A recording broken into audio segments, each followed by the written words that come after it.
Bueno, vamos a dar comienzo a esta conferencia que está enmarcada en los 40 años del INTECI.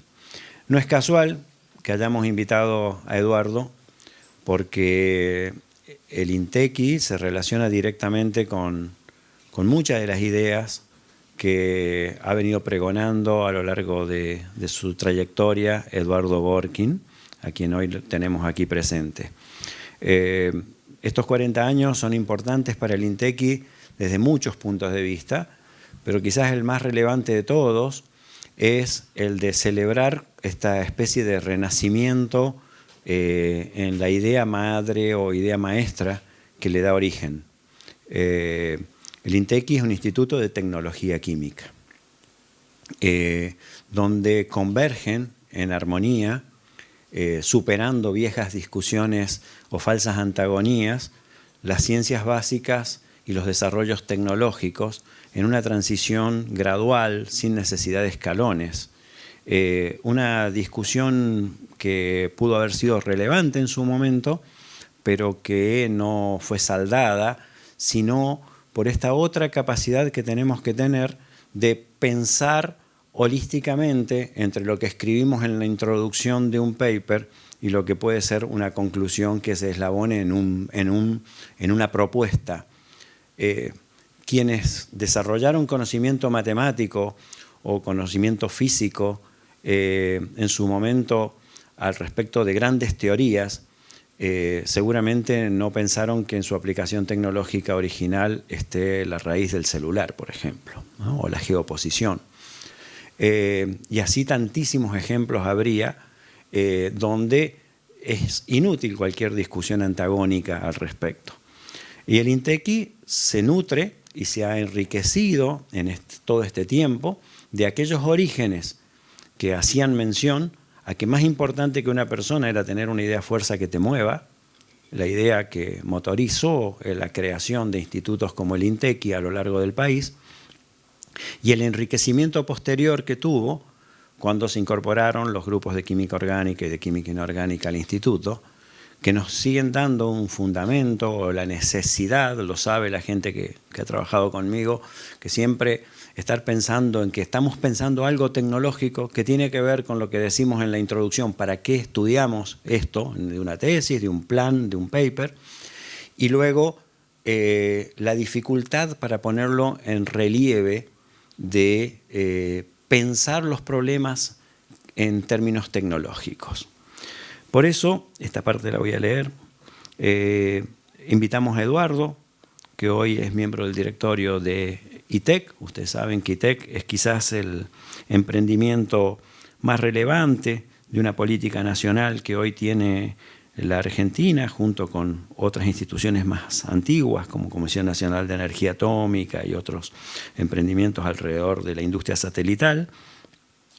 Eduardo Borkin es ingeniero mecánico de la Universidad de Buenos Aires, hizo un máster y un doctorado en el MIT, no desaprovechó su tiempo, evidentemente, del conocimiento que se puede tomar en un centro como el MIT, para al mismo tiempo intentar terciar en lo que es el conocimiento de cómo una tecnología puede generar autonomía en una nación si se da en un contexto o en otro contexto.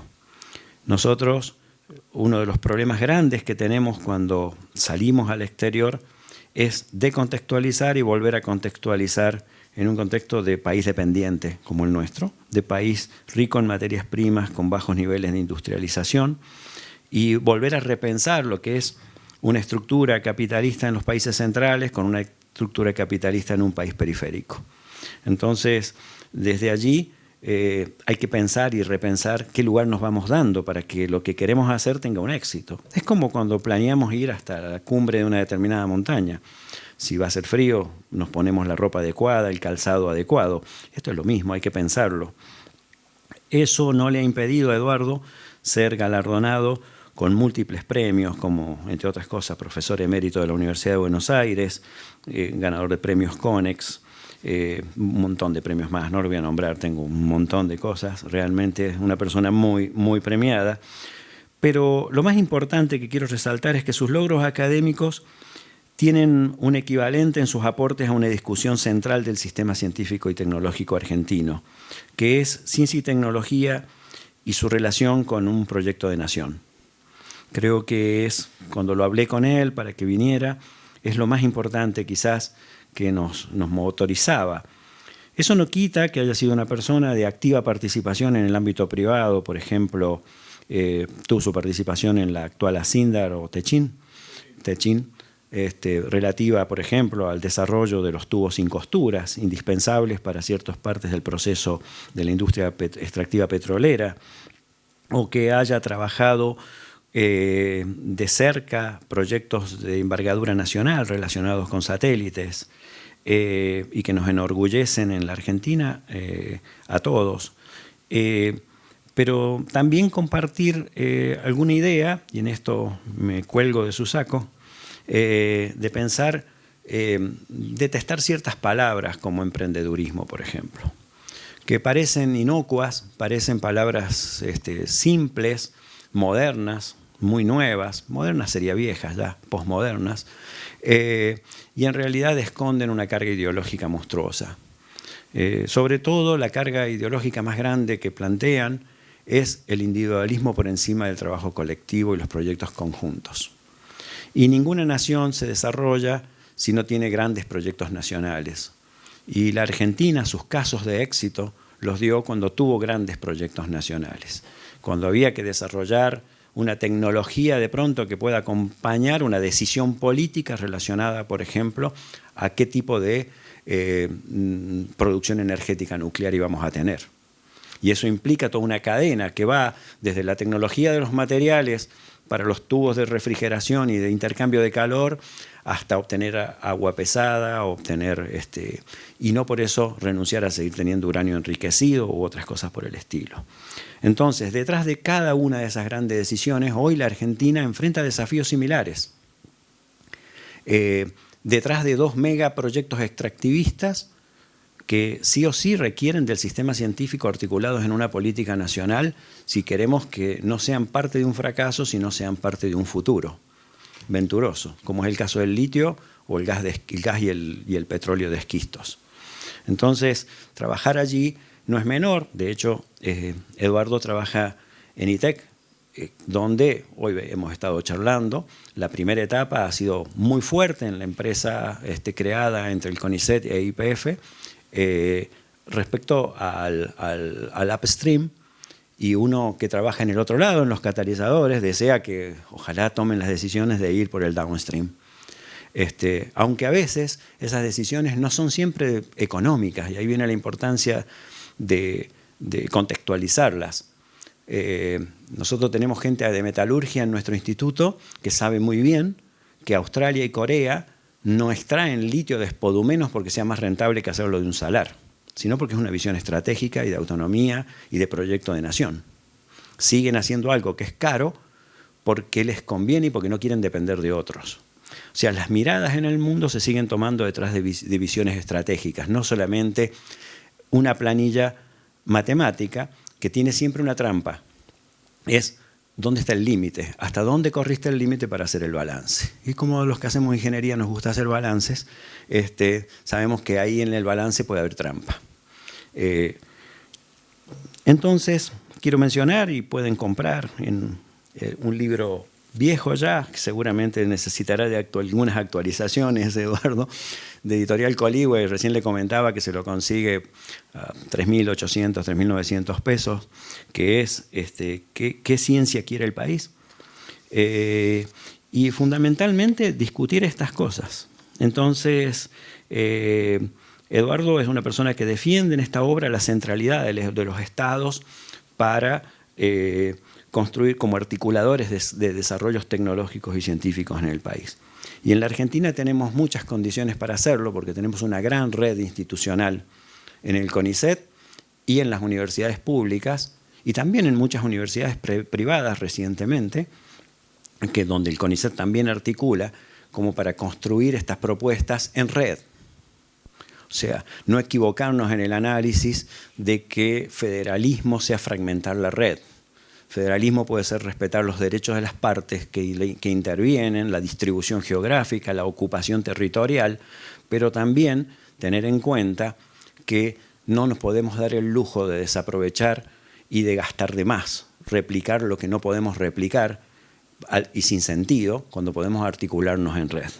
Bueno, en base a todo esto, es que por ese motivo no es casual que lo hayamos invitado a Eduardo, y ahora los dejo a ustedes con él para que nos alumbre un poco con sus miradas sobre esta temática en la que yo he sobrevolado muy a vuelo de pájaro. Gracias. Gracias, Luis, por una introducción. Espero estar a la altura de esa introducción en la charla que voy a presentar. Gracias por la invitación a... El título de la charla es Ciencia, Tecnología y Estado. ¿Se escucha si no uso el micrófono? Sí. Ciencia, muchos años de dar clases. Ciencia, Tecnología y Estado. ¿Por qué Ciencia, Tecnología y Estado? Y tomo como caso el ITEC. Porque el ITEC está compuesto por un 51% de acciones de YPF, que es la mayor empresa industrial del país, y un 49% de acciones de CONICET. Cuando digo acciones es porque está organizado como una sociedad anónima, es decir, conviven en el directorio representantes de YPF y representantes de CONICET. Si acá tenemos INTEC, la función de ITEC es esta que está esbozada acá, es decir, transformar los conocimientos científicos en tecnología, y esa tecnología fundamentalmente está dirigida a apoyar el accionar de YPF. YPF, que es una empresa controlada por el Estado argentino. No es una empresa estatal. YPF también tiene un 51% de propiedad estatal y un 49% que está, digamos, cotizando en bolsa. Y quiero empezar refiriéndome a YPF, porque acá hay un mito fundamental que ustedes van a encontrar diariamente en la televisión, en diarios, revistas, y es la ineficiencia del Estado. Bueno, yo quiero mostrar que YPF es una... Porque vamos a registrarlo. Ok, gracias. Yo quiero mostrar con números, con datos, no con opiniones, que YPF es una sociedad, es una empresa profundamente eficiente. Entonces vamos primero a desmontar ese mito de la ineficiencia estatal poniendo el caso de YPF. Este es nuestro país. Acá tenemos, estos son datos del Banco Mundial, y acá tenemos el consumo de energía eléctrica en kilowatt-hora per cápita. Acá está Canadá, acá está Israel, España, y acá abajo está Argentina.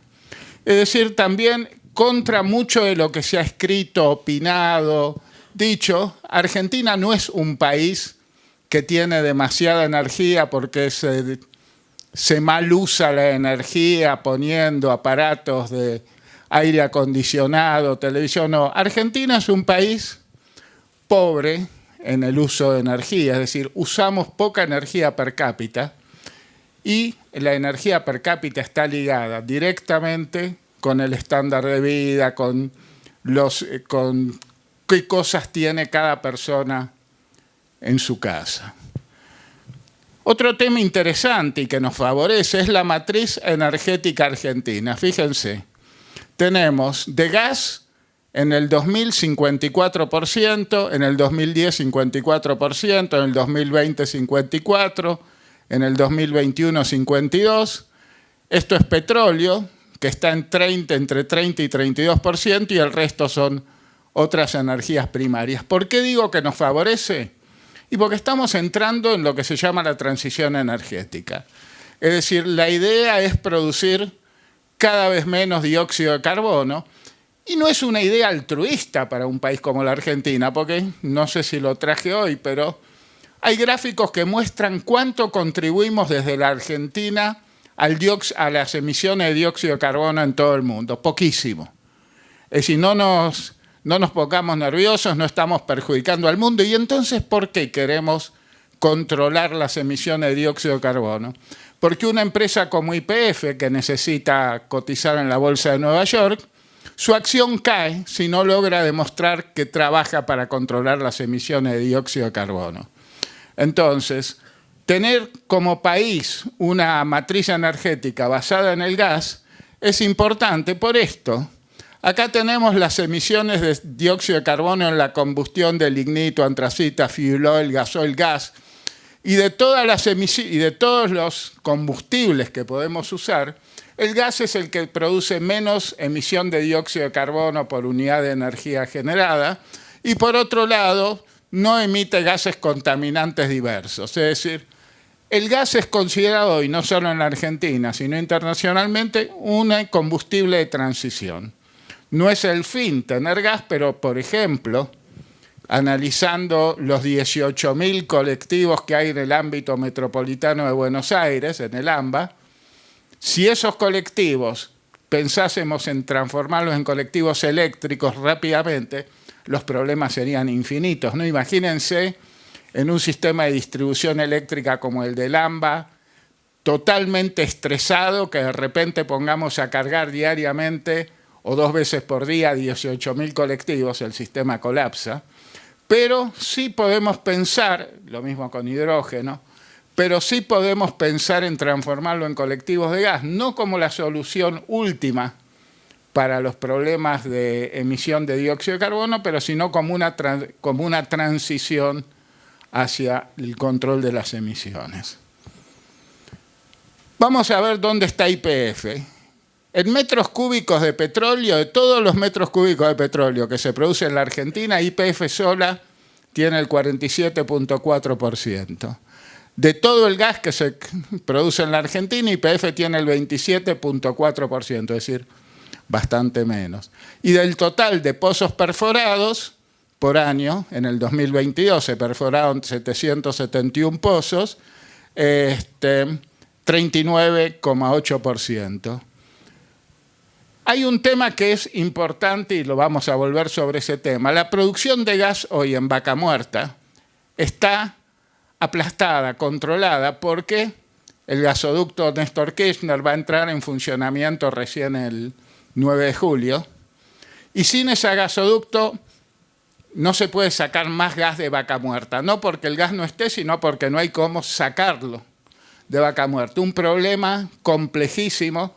¿Qué hacemos con el gas si no está el gasoducto? No lo podemos sacar, se tiene que quedar en el subsuelo.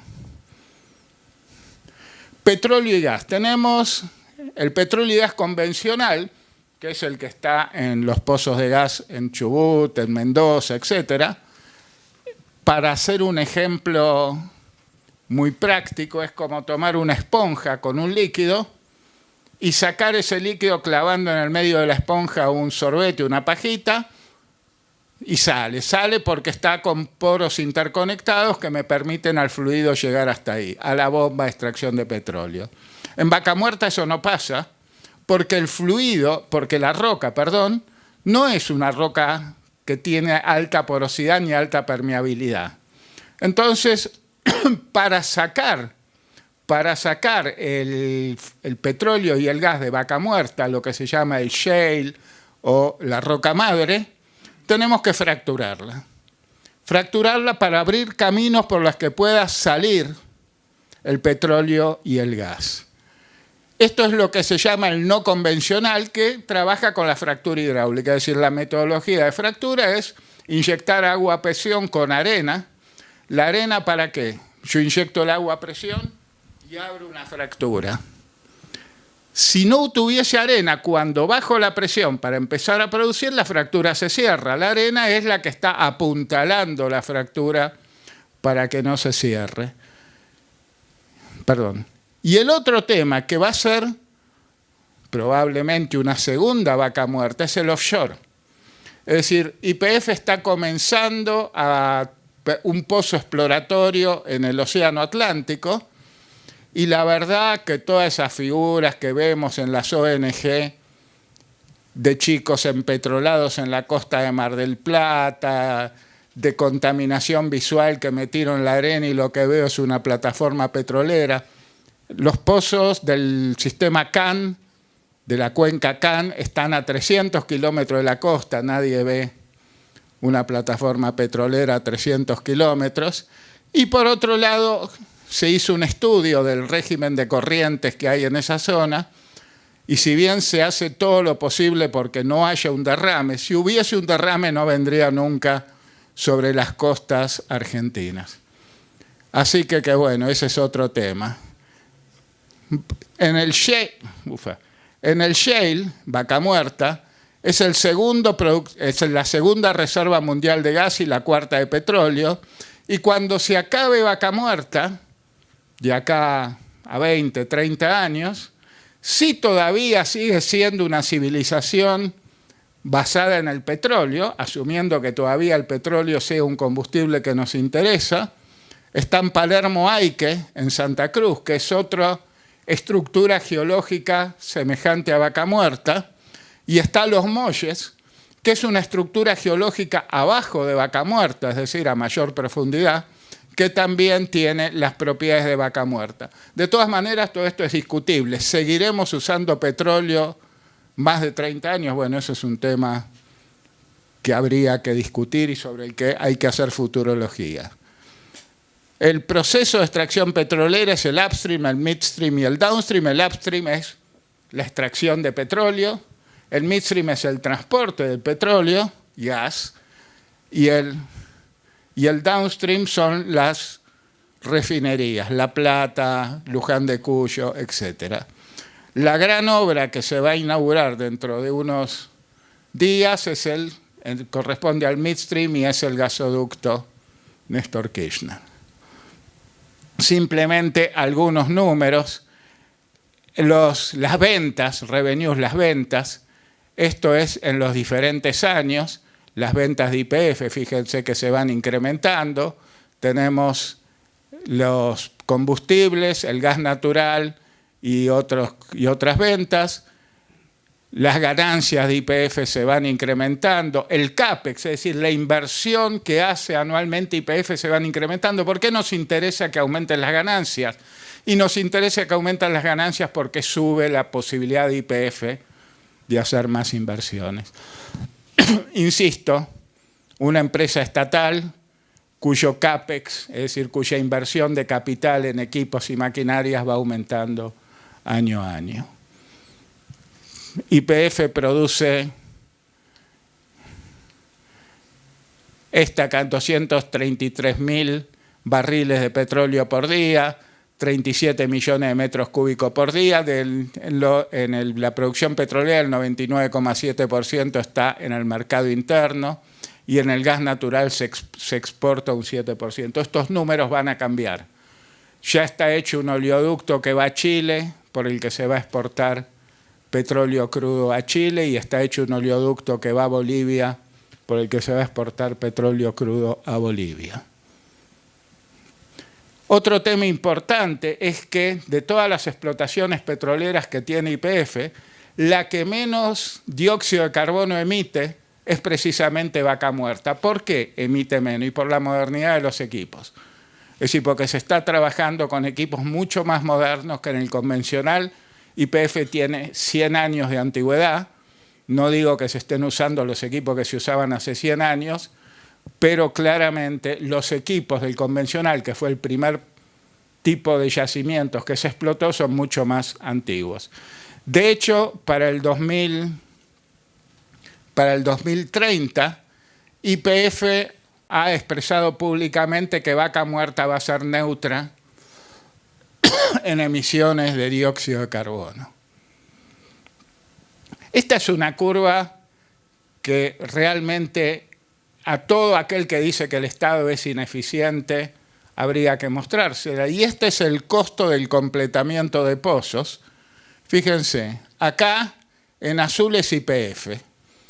En verde es el equivalente a Vaca Muerta en Estados Unidos, que es el Permian, que es un shale, que es un yacimiento no convencional, pero en Estados Unidos. Es el patrón de todos los yacimientos no convencionales, que tampoco hay muchísimos en el mundo. El Permian fue el que le permitió a Estados Unidos ser autosuficiente en materia petrolera. Ahora fíjense, en 2016 el costo en dólares por barril de petróleo equivalente en YPF era 2,5 veces el costo en Permian. YPF fue aprendiendo y hoy el costo es equivalente, es decir, es un poquito más bajo, ese número es casi un error de redondeo, pero es un poquito más bajo o igual en YPF que en Permian. Es decir, YPF fue aprendiendo y fue logrando que la explotación de vaca muerta sea cada vez más, lo llaman explotación en factoría, sea cada vez más una explotación industrial y no la típica explotación de petróleo que ustedes ven en las películas donde viene un tipo hacia un pozo, de repente dice que viene, hay petróleo, etcétera, etcétera. Esta curva, insisto, es muy importante de mirar porque muestra la evolución de YPF en la explotación de vaca muerta. Hay otras cuencas de las cuales YPF tiene altos porcentajes. Está la producción del shale. Fíjense que acá tenemos shale oil y shale gas. Producimos más gas que petróleo. Y es la principal productora de hidrocarburos del país, alcanzando 165.000 barriles diarios. Hay un pozo, el Soil 373, que se convirtió en el primero de vaca muerta en superar el 1.000.000 de barriles de producción de petróleo acumuladas, y junto con otros 1.000 pozos que opera YPF en la zona, alcanza los 165.000 barriles diarios, lo que convierte a YPF claramente y de lejos en la mayor petrolera del país. El downstream son los gasoductos y oleoductos que hay en el país. El downstream son las refinerías que hay en el país. No voy a hablar mucho de eso, a pesar de que es un tema que sé que es importante en el INTECI. Hay pocas novedades para ofrecer desde YPF en el tema de las refinerías. Y el midstream, que es el transporte, el gasoducto Néstor Kirchner, nuevamente lo hace una empresa del Estado, que es Enarsa, encargado del diseño, la planificación y el desarrollo de este gasoducto. Y si me anda esto, quisiera mostrarle qué significa el gasoducto Néstor Kirchner. Gasoducto Presidente Néstor Kirchner. Una obra que contribuirá a mejorar la calidad de vida de todas y todos los argentinos. Nos permitirá producir más gas en vaca muerta y transportarlo hacia los centros de consumo y hogares. Posibilitará ahorrar más de 2.200 millones de dólares al año entre sustitución de importaciones y subsidios. Y podremos exportar gas al mundo para generar divisas que ayuden al desarrollo económico. Es una obra de alta complejidad, planificada y desarrollada por Energía Argentina. En su primera etapa, el gasoducto conectará la localidad de Tratayén, provincia de Neuquén, con Saliqueló, en la provincia de Buenos Aires. Se unirán 56.700 tubos de acero a través de 583 kilómetros por 4 provincias, atravesando 85 cruces especiales entre ríos, rutas, líneas eléctricas y de ferrocarriles. Con el esfuerzo de 10.000 trabajadores y trabajadoras, vamos a construir esta obra fundamental para la Argentina. Más energía para la gente, las industrias y el transporte.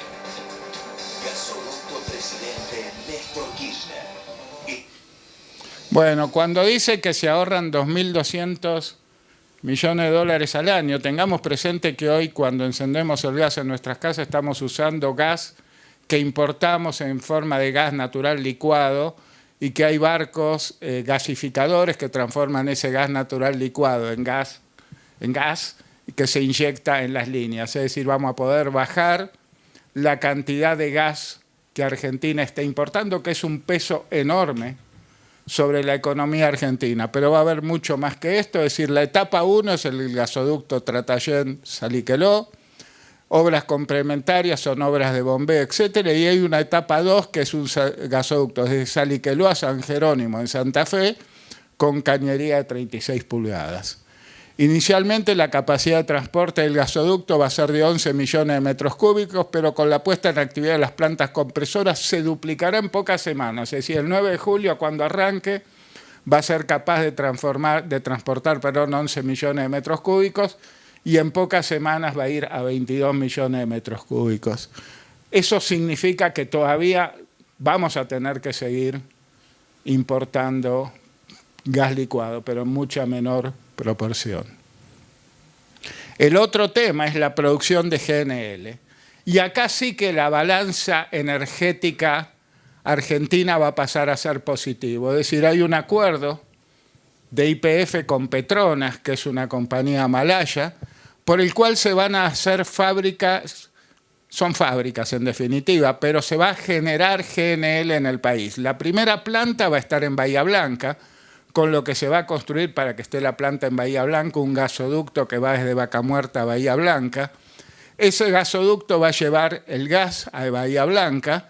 Ahí va a haber una planta flotante hecha con Petronas que lo va a transformar en GNL que se va a exportar y paralelamente se va a proceder a construir una planta en tierra firme mucho más grande, con lo que la exportación argentina de GNL va a hacer que en el rubro de energía Argentina sea, digamos, no solo no tenga déficit, sino tenga un resultado positivo exportando gas. Ahora bien, todo esto que les comenté necesita un esfuerzo de investigación y desarrollo, que es el que realiza ITEC. ITEC se estableció en el 2013 y esta foto es del 2015, en donde se está, como ustedes ven, con la presidenta Cristina Fernández de Kirchner, inaugurando el edificio de ITEC, que es un edificio que está en Berisso, provincia de Buenos Aires. Tema innovación tecnológica. Ustedes abren los diarios, prenden la televisión, prenden la radio y todo el mundo habla de la innovación tecnológica. ¿Qué es para nosotros la innovación tecnológica? Son dos cosas. Primero, desarrollar soluciones para los problemas productivos de YPF. Es decir, problemas productivos de YPF puede ser desde que cuando están produciendo gas se les corroe los casings, entonces tenemos que desarrollar una metodología para que, porque si se corroe el casing, a ver, en el pozo petrolero hay dos tuberías. El casing, que es la que encamisa el pozo, si esa se rompe, la tierra cae sobre el pozo y se acabó el pozo, y el tubing, que es la de producción. En los primeros meses de producción de gas, se trata de sacar el gas a través del casing, que es de mucho mayor diámetro, para producir más gas. Ahora, el problema del gas ese es que corroe el acero. Si corroe el tubing no hay problema, lo tiro y pongo uno nuevo. Si corroe el casing hay enormes problemas. Entonces, y acá viene nuestra interacción con el sistema. Hemos hecho un proyecto trabajando desde ITEC con el CIMIC, ¿CIMIC o CIMEC? El CIMEC en la Universidad Nacional del Litoral, un instituto del CONICET que trabaja sobre modelos matemáticos, sobre modelos de elementos finitos. Hemos hecho un consorcio desarrollando una metodología para poder controlar cuánto se están corroyendo los casing, la resistencia de los casing corroídos y el momento de parar la producción por el tubo grande y pasar a producir por el tubo chiquito. Otro tema es la sustitución inteligente de importaciones, y uso la palabra inteligente porque antiguamente sustitución de importaciones, ¿qué era? Hay un equipo chino, canadiense, americano, lo copio, lo hago un poco peor y bastante más caro, y eso era la sustitución de importaciones. Bueno, lo que tratamos de hacer ahora es usar los 100 años de experiencia de YPF para hacer equipos que se adapten a las reales necesidades productivas que tiene YPF. En nuestro edificio tenemos, bueno, 13.000 metros cuadrados, 1.000 equipos, 47 laboratorios, la inversión aproximadamente de 25 millones de dólares.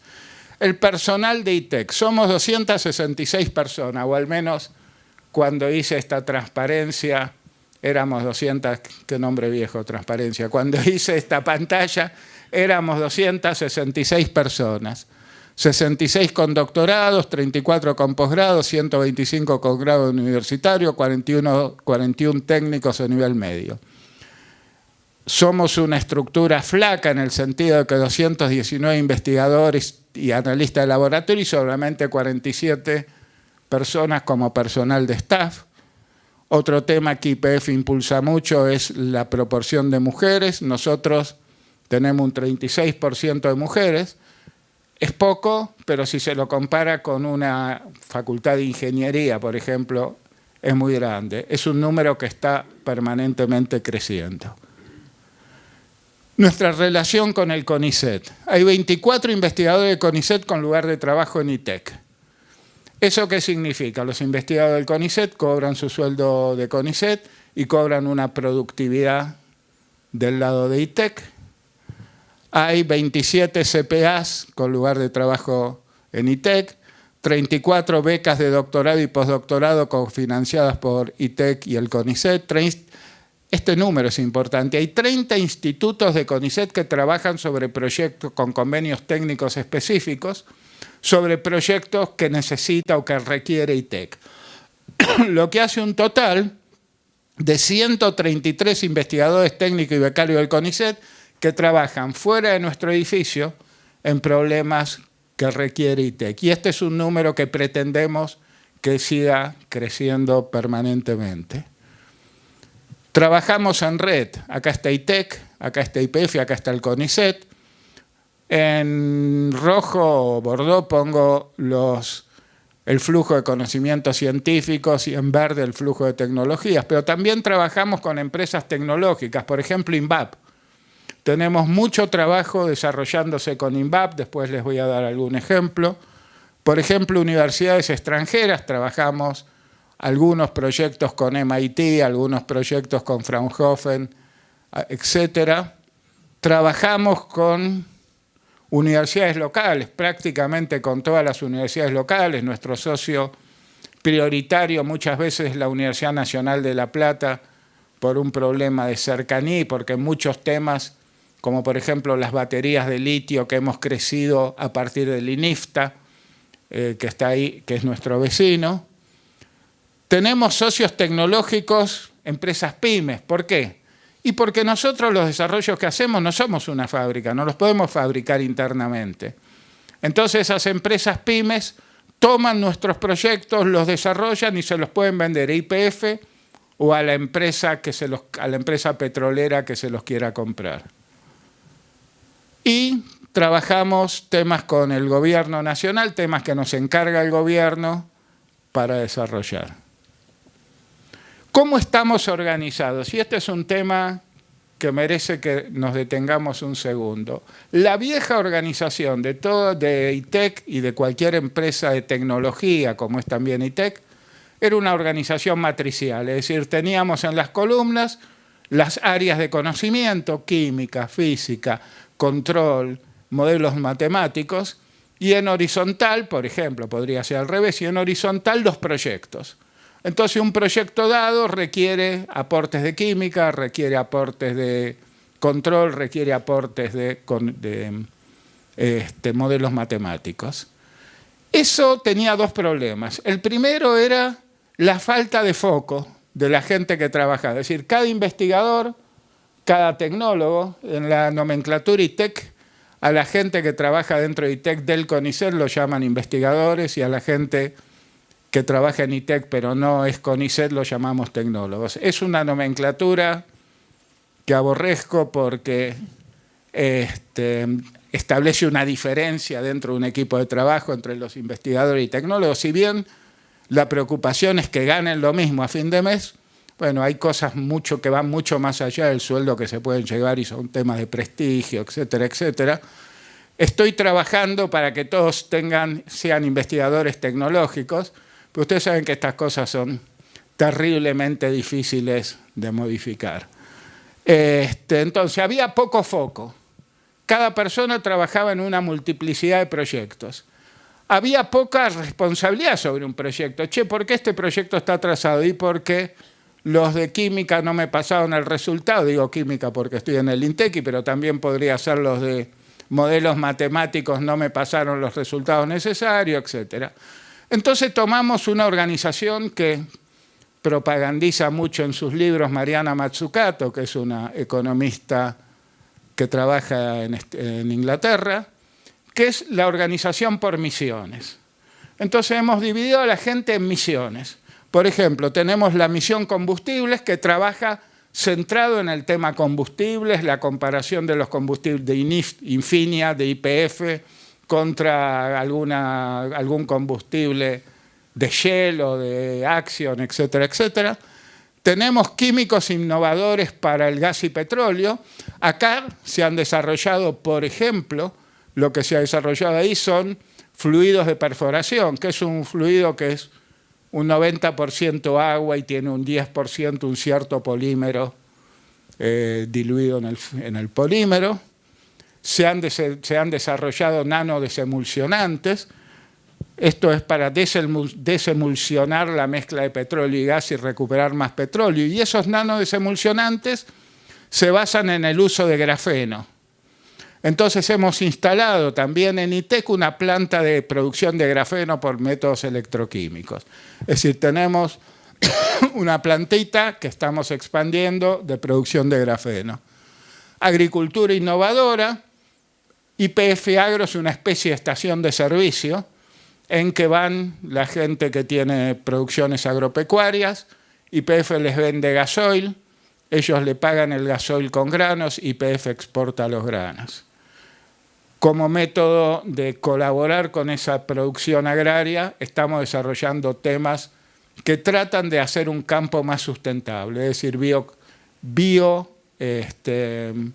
bioproductos para el campo que lo lleven más allá de los productos complejos o peligrosos para la salud. Hidrógeno, estamos desarrollando el primer electrolizador de alta potencia que va a haber en el país, un electrolizador de 1.1 megawatt. El primer cliente va a ser la acería de Tenaris en Campana. ¿Y por qué necesitan usar hidrógeno? Quieren reemplazar parte del gas por hidrógeno porque ellos, como son una organización internacional, reciben dinero de la Comunidad Europea, que le dicen, bueno, che, pero yo te doy dinero para Europa, pero vos estás emitiendo dióxido de carbono en todo el mundo, demostrame que tenés voluntad de hacerlo. Y bueno, estamos desarrollando esto que tira de un montón de empresas, es decir, por ejemplo, para los electrodos del electrolizador tenemos que desarrollar un material que puede ser níquel poroso u otro, pero un material poroso para aumentar la superficie de reacción. Y esto nos está resultando muy problemático con las industrias nacionales, es decir, tenemos que hacer el desarrollo en sociedad con las industrias nacionales, y esa es una invitación a todo el sistema científico, aquel que quiera, pueda y le interese trabajar en el desarrollo de níquel poroso, son bienvenidos de acoplarse a este proyecto. Litio. En litio teníamos hace años en sociedad con el INIFTA una planta piloto de laboratorio y hace 2 años dijimos, che, y si lo podemos hacer en el laboratorio, ¿por qué no lo podemos hacer industrialmente? Y estamos haciendo en sociedad con el CONICET y la Universidad Nacional de La Plata, una planta de baterías de celdas para baterías de litio, que va a ser la primera en Latinoamérica, de baja capacidad, digamos, va a tener, después lo vemos, muy baja capacidad, pero vamos a dominar la tecnología. De la misma forma que con el RA6 la CONEA comenzó a dominar la tecnología de la fisión nuclear, nosotros esperamos que con esto dominemos la tecnología y simplemente la planta es pequeña porque la inversión es muy grande. Hubo un economista que dijo que Argentina nunca iba a producir baterías de litio porque había 2 umbrales que no podía atravesar, uno el tecnológico y otro el económico. Bueno, el umbral tecnológico lo estamos atravesando. Y vamos a hacer toda la cadena del litio, es decir, porque el litio, voy a decir, bueno, carbonato de litio. Pero ¿qué más usa una batería de litio? Y usa electrolitos. Y estamos desarrollando con la CONEA en Pilcanilleu, que saben manejar fluor 6 uranio, estamos desarrollando una planta para desarrollar electrolitos nacionales, que son digamos, productos con flúor. El flúor es complejo de manejar, y cuando eso esté lo vamos a fabricar en Fanazul, que es una fábrica de elementos explosivos de fabricaciones militares. Estamos desarrollando también las baterías nuestras son en base a lo que se llama LFP, litio hierro fosfato. Y cuando Roberto Salvarezza era ministro de Ciencia, hablamos un día, nuestras comunicaciones son a las 6, 6:30 de la mañana, dijimos, che, nosotros, ¿qué haría la Argentina? Manda el carbonato de litio a China, en China lo transforman en LFP, litio hierro fosfato, e importamos el LFP. Todo ese viaje se lo podemos ahorrar, hoy todos los costos asociados, obviamente. Pusimos a nuestros químicos a desarrollar la síntesis del LFP, que si bien existe en el mundo, no te dan la síntesis, es decir, no vas a un lugar y te dicen, esta es la receta. Desarrollamos el LFP y estamos desarrollando una planta de LFP adentro de ITEC. Es una planta pequeña, ajustada a las necesidades de esta planta, un poco más grande, porque plantas como la nuestra ahora se están instalando en Santiago del Estero, que no tiene litio, pero tiene fabricación de autos eléctricos. ¿Dónde tiene que estar la planta de baterías? ¿Cerca de los que hacen autos o cerca de los que tienen el litio? Se va a instalar en Santiago del Estero y Catamarca, que tiene litio pero no tiene fabricación de autos, va a instalar otra. En todas esas vamos a ser socios poniendo la tecnología. Y, por último, estamos desarrollando una planta de grafito. ¿Qué pasa con el grafito? YPF tiene el coque como residuo, lo vende afuera, lo calcinan e importamos grafito, por ejemplo, para las protecciones anódicas de las tuberías, por ejemplo, en las acerías o fábricas de aluminio que tienen hornos eléctricos como electrodo de los hornos eléctricos. Bueno, lo que estamos haciendo es comenzar una planta de fabricación de grafito. Tecnologías de caracterización. Acá tenemos toda la caracterización de materiales, microscopía electrónica, rayos X, etcétera, etcétera, está en esta misión. Ingeniería upstream, es decir, la ingeniería de los elementos que se usan en los pozos petroleros. Y acá dimos un paso más, la instalamos en Neuquén.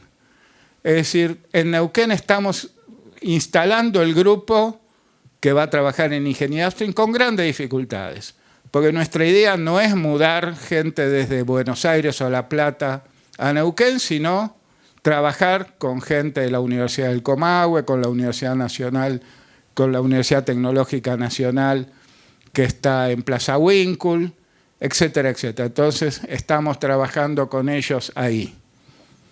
Midstream es el tema del transporte. Estamos centrados en el tema de prevenir la formación de parafinas en el transporte del petróleo de vaca muerta. El petróleo de vaca muerta es muy importante, la formación de parafinas, y obviamente forman obstrucciones en las tuberías que hay que tratar de evitar.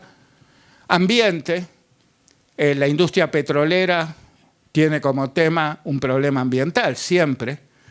Entonces, estamos trabajando en limpieza de lo que hace la industria del petróleo, en prevención de que lo haga, y trabajamos ahora también en economía circular.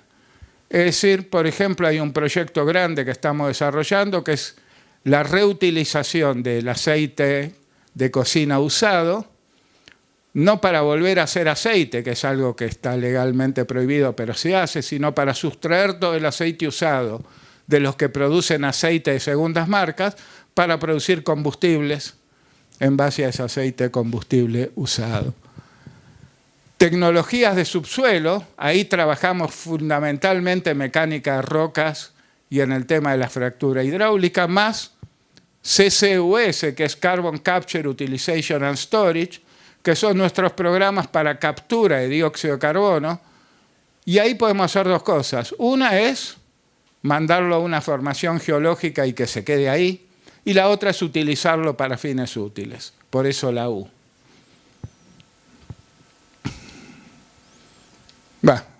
Ejemplos de proyectos en curso, acá voy rápido, tenemos tema de microscopía electrónica.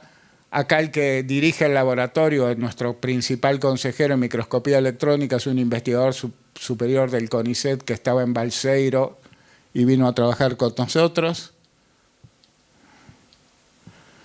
Reductores de fricción, un tema fundamental para el transporte de petróleo y para los fluidos de fractura.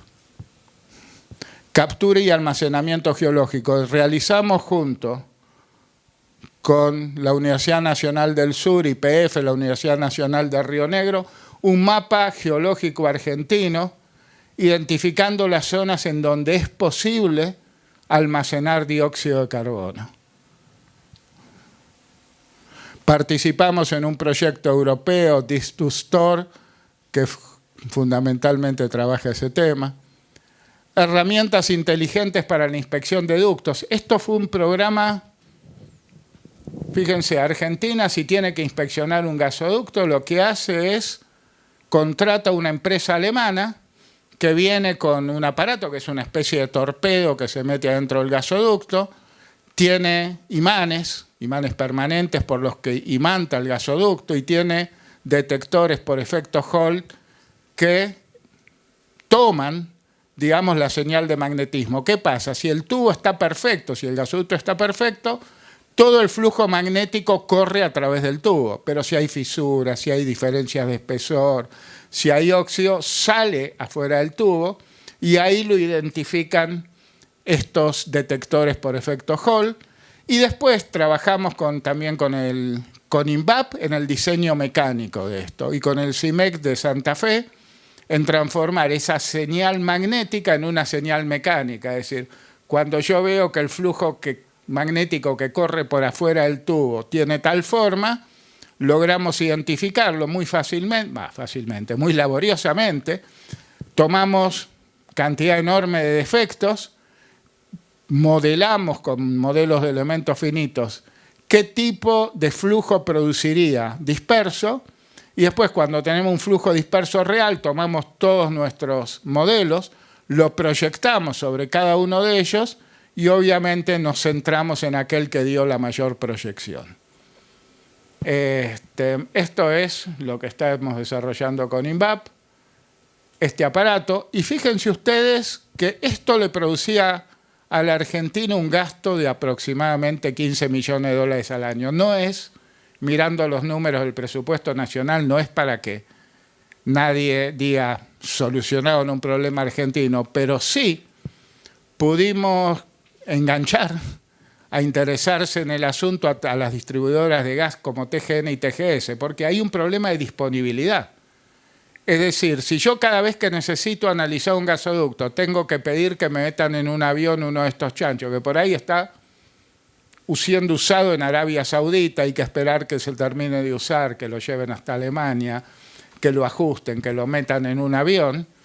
Y si yo en un transportador de gas con una retroexcavadora me llevo puesto un gasoducto y lo tengo que analizar, no hay disponibilidad. Entonces lo que soluciona es un problema de disponibilidad más que de balanza interna. Bueno, estos son, les comentaba antes, los modelos de elementos finitos que estamos desarrollando con el CIMEC. Aseguramiento de flujo. Este es un loop en el que hacemos circular diferentes crudos, midiendo la deposición de parafinas.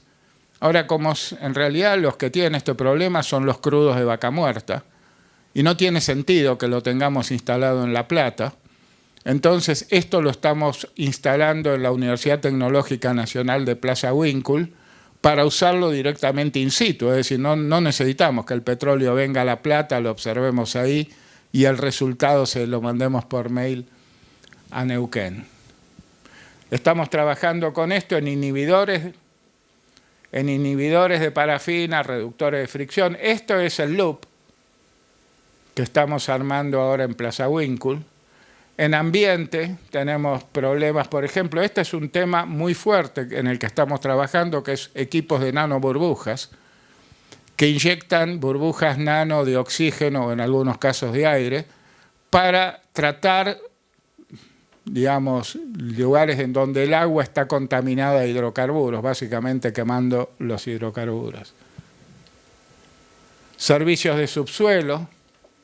Acá trabajamos sobre las famosas coronas, es decir, cuando uno empieza a explorar una zona petrolera, saca una corona, que es un cilindro de rocas, que lo examina para encontrar en los diferentes niveles la porosidad, la permeabilidad, etcétera, etcétera. Y por otro lado, estamos comenzando a trabajar, porque es muy costoso sacar los cilindros de roca. Cuando uno hace un pozo, la broca, el trépano que hace el agujero, rompe la roca y se producen, digamos, chips de roca. Estamos tratando de encontrar las características del subsuelo analizando esos chips de roca en lugar de tratar de sacar la corona. Lo llaman cuttings. Plataforma ILOC, también hay fósiles marinos que hay en los diferentes niveles, porque uno de los problemas que tenemos es que yo estoy trabajando con diferentes niveles en donde estoy extrayendo petróleo y todo ese petróleo va a un solo colector.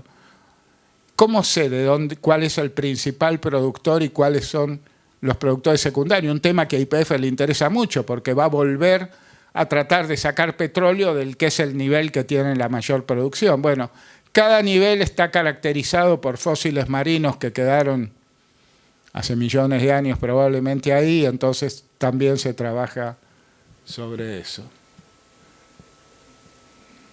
Bueno, esta es una frase interesante que dijo Belgrano en 1802, antes de la Revolución de Mayo, que los países, él los llamaba cultos, llamémoslo hoy que progresan, básicamente en lugar de exportar cuero crudo, hacen zapatos y exportan zapatos. Belgrano discutió muchísimo contra los exportadores de cuero crudo que había en esa época. Fue odiado por los exportadores de cuero crudo porque le decía, no es negocio para la Argentina exportar cuero crudo, no es negocio para la Argentina exportar carbonato de litio hoy. Es negocio para la Argentina industrializar el litio. Entonces, todo eso, digamos, el primer antecedente que encontramos fue Manuel Belgrano en 1802. Transición energética, las fortalezas argentinas es las pymes con las que cuenta y el Sistema Nacional de Ciencia y Técnica, las debilidades que yo les comentaba antes, los umbrales tecnológicos y de capital, oportunidades es renovar el desarrollo industrial, localizando en el país nuevas cadenas de valor, y la gran amenaza es no industrializar la transición energética. Yo estuve hace un tiempo en la Secretaría de Asuntos Estratégicos de Mercedes Marcó del Pont, donde se discutía la producción de hidrógeno en el país. Bueno, algunas provincias, a los que la naturaleza dotó de fuertes y permanentes vientos, pugnaban por el proyecto Fortescue, vieron ese proyecto australiano de instalar generadores eólicos y electrolizadores en el sur argentino, que se decía iba a haber una inversión de 8.000 millones de dólares. Bueno, era una inversión en Australia realmente, porque era donde se construían los generadores eólicos y los electrolizadores. Acá iban a llegar los generadores eólicos y los electrolizadores, los ponían en la Patagonia, generaban hidrógeno verde, porque no hay emisión de dióxido de carbono, y eventualmente la idea era exportarlo en un mercado que todavía no existe. Es decir, no tenemos ese apuro de decir, si no exportamos ahora el hidrógeno verde, perdemos la posición. Ese mercado no existe. Es decir, el gran negocio para la Argentina es no importar equipo y exportar hidrógeno, que es un negocio igual a exportar soja, sino que el gran negocio para la Argentina es diseñar los equipos, construir los equipos y con esos equipos exportar hidrógeno. Y esas son, y lo mismo que en las baterías de litio, ese es el gran dilema argentino, seguir con un esquema extraccionista en que importamos la tecnología y exportamos productos primarios, o avanzar en un esquema en que con nuestra propia tecnología generemos los productos primarios. Este es nuestro laboratorio para celdas de litio, esto es a nivel laboratorio. Bueno, junto con la Universidad de La Plata, ITEC y el CONICET, este es un render, pero la planta está prácticamente terminada, falta hacer las salas limpias. Esta es una planta que está en La Plata, a 10 minutos de donde estamos nosotros en ITEC.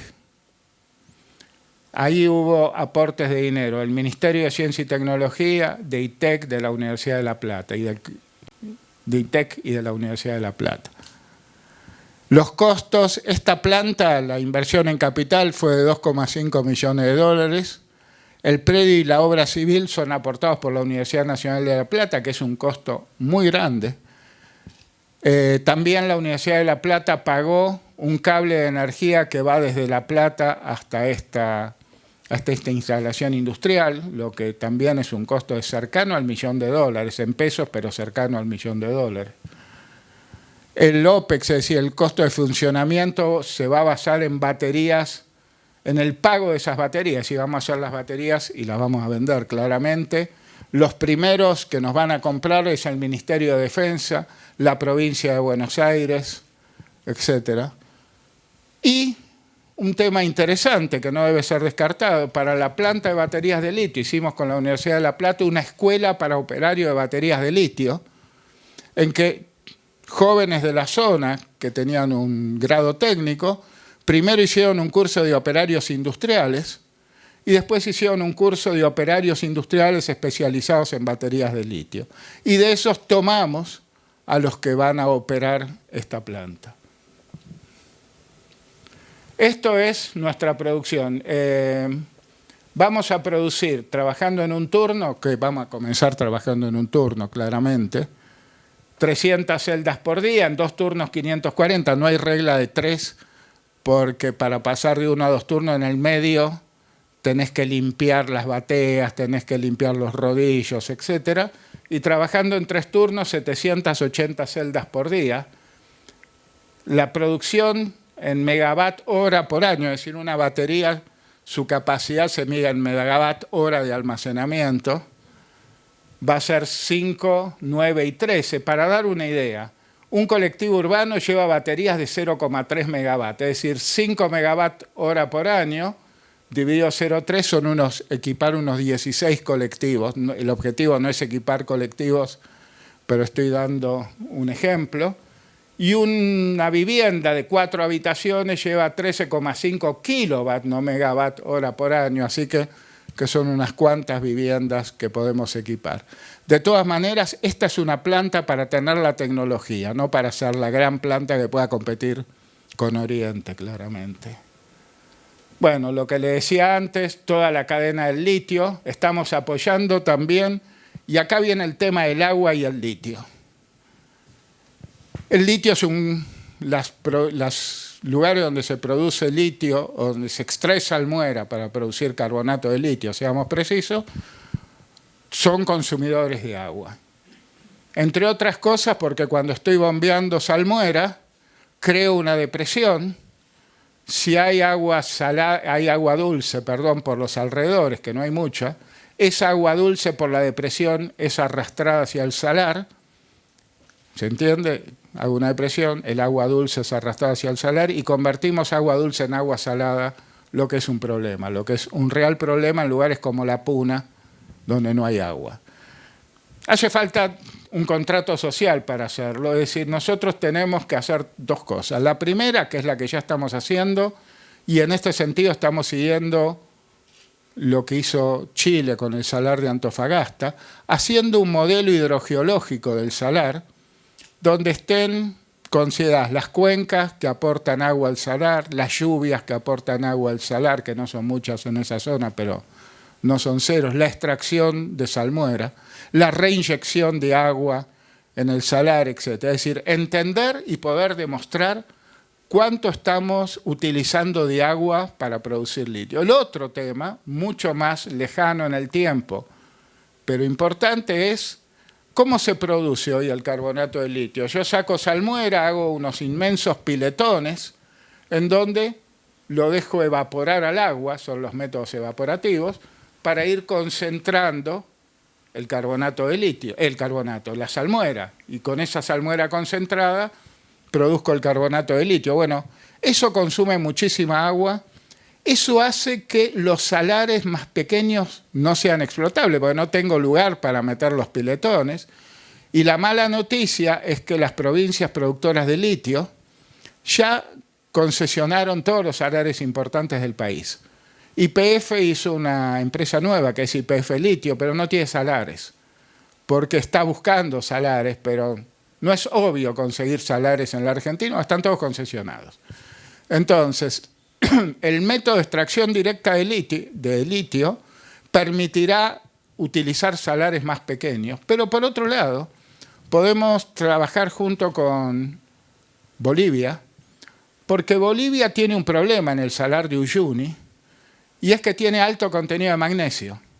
¿Y qué pasa? Los métodos evaporíticos no logran separar el magnesio, entonces Bolivia necesita métodos no electrolíticos, de lo que se llama métodos de extracción directa de litio, que todavía están en pleno desarrollo. Bueno, estamos trabajando internamente y apoyando al CIDMEJU, que es un organismo entre el CONICET, la Universidad de Jujuy y el gobierno de Jujuy,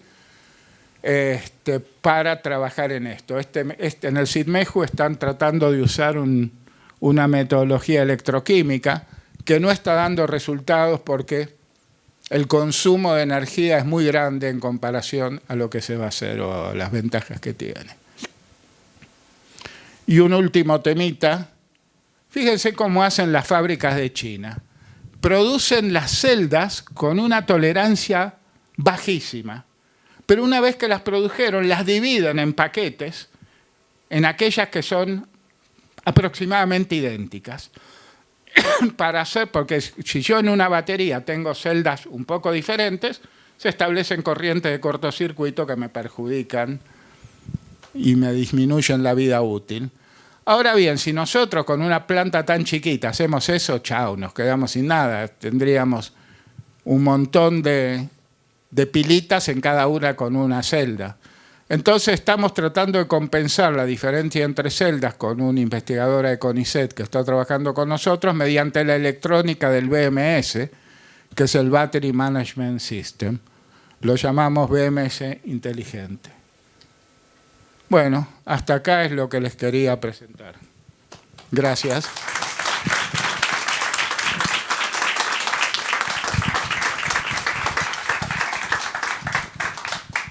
Bueno, muchas gracias. No, ¿Preguntas?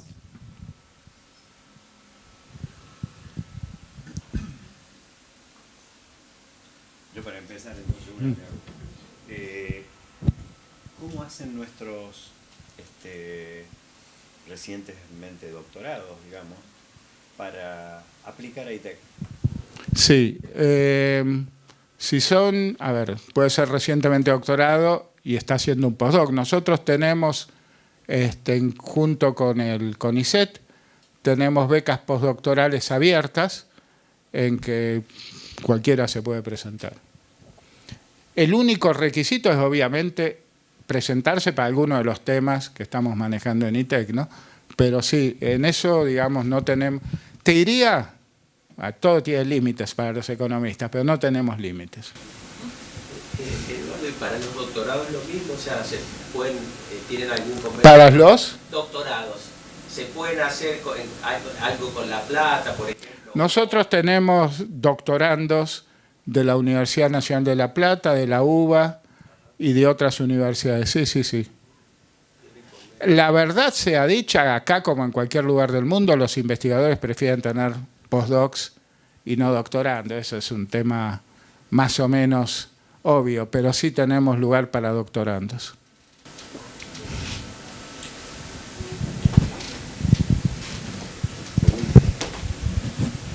Sí, Lucía.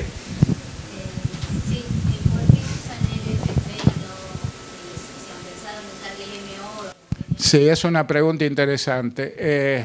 Fue una discusión larga que tuvimos. Hay dos motivos.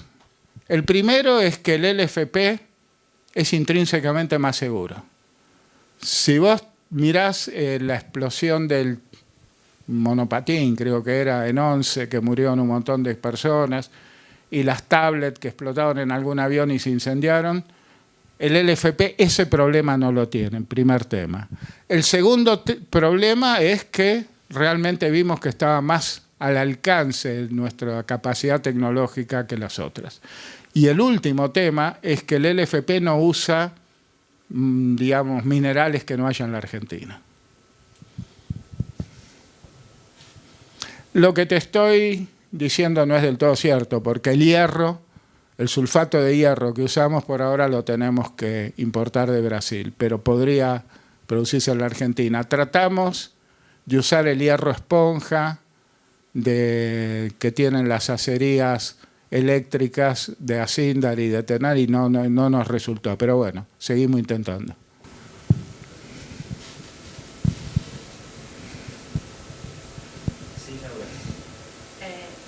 Hola. Hola. Una consulta. En Carbon Capture Utilization Storage, ¿qué están llevando a cabo más allá de esto? ¿Perdón? En CCUS. Sí, en CCUS lo que estamos haciendo son 2 o 3 cosas. Bueno, el mapa geológico está. Para la captura del dióxido de carbono, estamos tratando de reemplazar las aminas, que son grandes consumidores de energía cuando necesito sacar el CO2 para llevarlo a algún lugar, por algo que se llama NADES, que es algo mucho más, digamos, biológico que las aminas. Y por último, y es el trabajo fuerte que hacemos, es la U. Es decir, cómo pretendemos utilizar el dióxido de carbono. Y hay 2 temas que están en desarrollo. Hay algo que se llama recuperación terciaria de petróleo, que es cuando mediante un polímero, lo voy a decir en términos muy groseros, vos empujás el petróleo para sacarlo, está, digamos, disuelto en la roca y vos empujás con un polímero. Bueno, pensamos empujar con gas, y en particular con dióxido de carbono. Y ahí cumplimos la doble función. Hacemos recuperación terciaria de petróleo y dejamos el dióxido de carbono abajo. El segundo tema es un tema bastante más innovativo, porque, digamos, terciaria con gas, ya sea metano o dióxido de carbono, se hace en el mundo. Es lo que llaman half and puff, que es inyectás gas, lo dejás un poco haciendo soaking y después sacás. Pero el último tema, y que es un desarrollo original de ITEC, es reemplazar la arena, inyectar junto con el agua de fractura dióxido de carbono y junto con el dióxido de carbono inyectar urea y cal. Y con eso se forman, visto con el microscopio, no visto a simple ojo, una especie de estalactitas y estalagmitas que sostienen la fractura abierta. Eso ya hicimos varias cosas. Hicimos pruebas de laboratorio y eso anduvo. Hicimos pruebas piloto en un pozo y eso anduvo. Obviamente un costo enorme, porque hoy si querés usar dióxido de carbono en producción tenés que usar el alimenticio, es decir, el que usan para hacer la Coca-Cola, que es terriblemente más caro que el que vos podrías obtener por ahí. Pero bueno, estamos viendo con YPF si finalmente esta metodología se llama iCalcite, si esta metodología tiene sentido en la producción y es lo que estamos impulsando para la U. Una cosa en relación a eso, yo soy teórico, pero trabajo en físico-química y estamos haciendo unas cosas ahora con un grupo de Francia que justamente está interesado en inyectar el dióxido en unos materiales que son clatratos, ¿no? Esos depósitos de clatrato que es como un hielo que se forma en el fondo de los océanos a muy alta presión y baja temperatura. Y también uno podría inyectar dióxido y lo que extrae es metano. ¿Eso tenés idea si en la Argentina hay? No, digamos, no lo escuché nombrar nunca eso.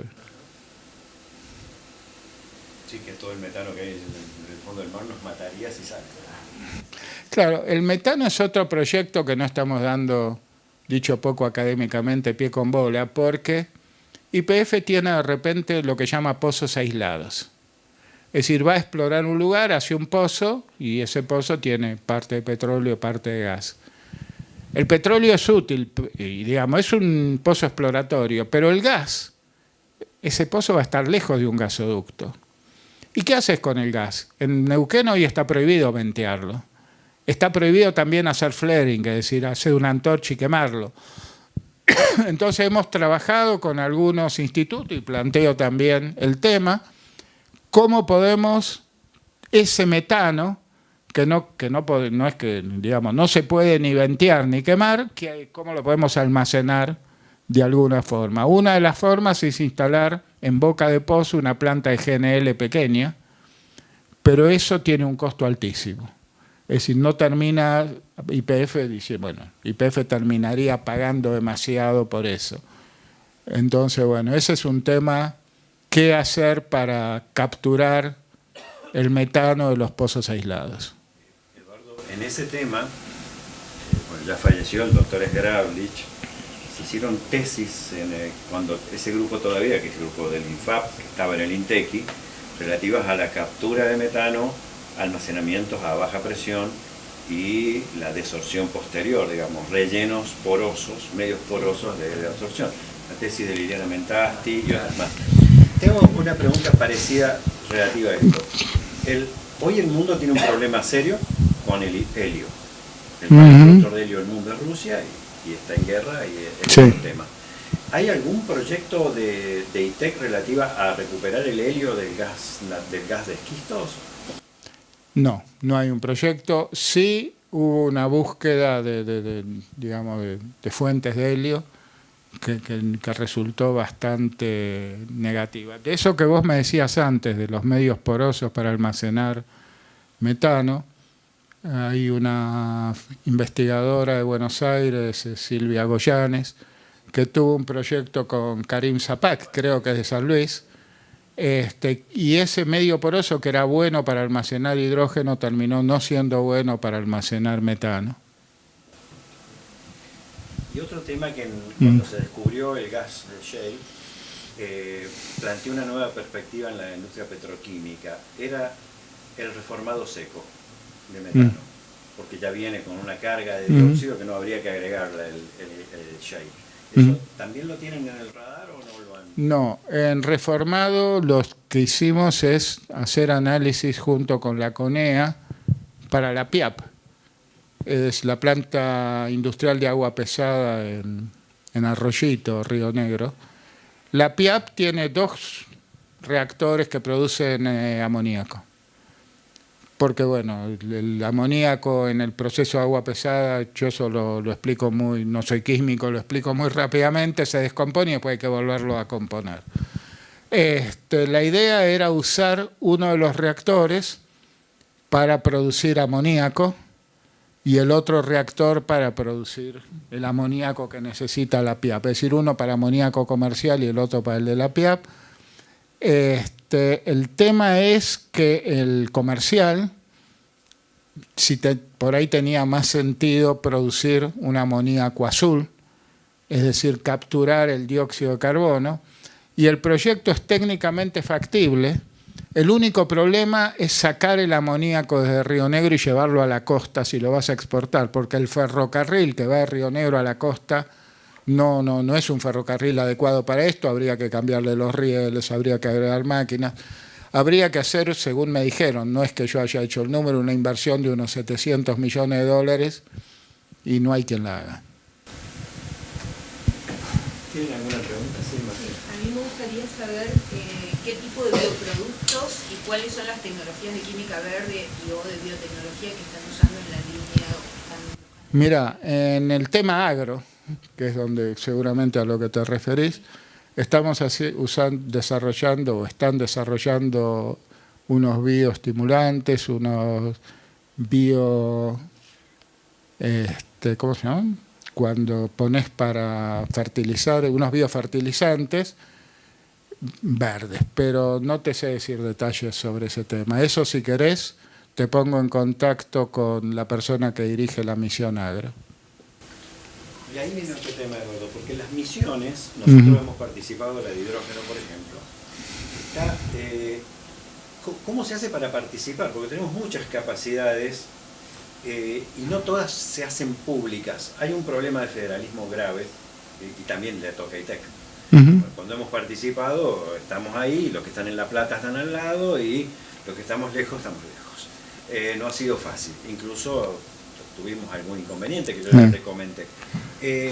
¿Cómo participar, cómo, digamos, figurar en el mailing de ITEC para poder participar? Primero viendo después sabiendo si uno tiene algo para ofrecer y luego incorporándose. Porque Bien. supongo que también los investigadores en ITEC tendrán la posibilidad de participar parcialmente. Sí, Conozco sí. casos, que, Ah. de hecho, conozco personas que se han ido y han vuelto, Sí. pueden ir y volver a ITEC con Sí, sí. cargos en CONICET. Sí. Este, Bien, ese es un tema que estamos tratando de resolver y en algunos casos está resuelto. Por ejemplo, la misión hidrógeno, el electrolizador de 1.1 megavatts. Formamos un consorcio donde está ITEC, un grupo de CONICET de la UBA, eso es cercano, pero hay grupos de CONICET de Santa Fe, de Córdoba y de Catamarca. Así que ahí... El tema es el tener información, es decir, mirar lo que hace ITEC, o que nuestros investigadores miren lo que se hace fuera del ámbito Buenos Aires-La Plata, nos ponemos en contacto y se comienza a trabajar. Es decir, nuestra relación con el CIMEC es muy, muy fuerte, porque en mi vida anterior yo hacía elementos finitos, entonces los conozco de los ámbitos académicos, congresos, tesis compartidas, etcétera, etcétera. Bueno, hay que tratar de reproducir esa relación. Yo lo que me ofrezco es aquellos grupos, INTECI o los grupos dentro de INTECI, que les parezca que hay algún tema de los que dije hoy, estamos rehaciendo la web. Entre paréntesis, la web que teníamos era demasiado dirigida al marketing, y estoy tratando de hacer una web que muestre qué cosas hacemos. Es decir, la gente que entra a la web de ITEC no quiere ver fotos hermosas, sino que si son lindas las fotos mejor, tampoco tienen que ser feas, pero lo que quiere ver es qué estamos haciendo. Entonces estamos rehaciendo la web y desde ya me ofrezco a servir de puente de cualquier investigador del CONICET o de una universidad que le parezca que puede interactuar con nosotros en un proyecto. Gracias. Bueno, ¿alguna pregunta más? Bueno, no tenemos preguntas. Muchísimas gracias. No, gracias a ustedes.